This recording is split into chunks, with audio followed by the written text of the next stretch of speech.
আমার ছোট্ট সোনা বন্ধুরা, কেমন আছো বলো? নিশ্চয়ই খুব ভালো আছো। সবাইকে অনেক অনেক অনেক আদর করে দিলাম। তোমাদের মনি আজ তোমাদের জন্য একটা ছড়া নিয়ে এসেছে, তোমাদের খুব ভালো লাগার ছড়া। ছড়াটির নাম অবিল্লি, আর লিখেছেন গৌরী ধর্মপাল। তাহলে চলো শুরু করা যাক। অবিল্লি, বিল্লি, উঠে কোথায় চললি? কাঁটা রেখেছি পাতে, দুধ মেখেছি ভাতে, খেয়ে গিয়ে শোনা, কে করেছে মানা? আয় না কাছে লক্ষ্মী, খাবি মাছের চোখ কি?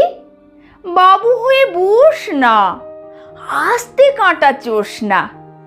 অত কিসের তাড়া, আছে কি তোর পড়া?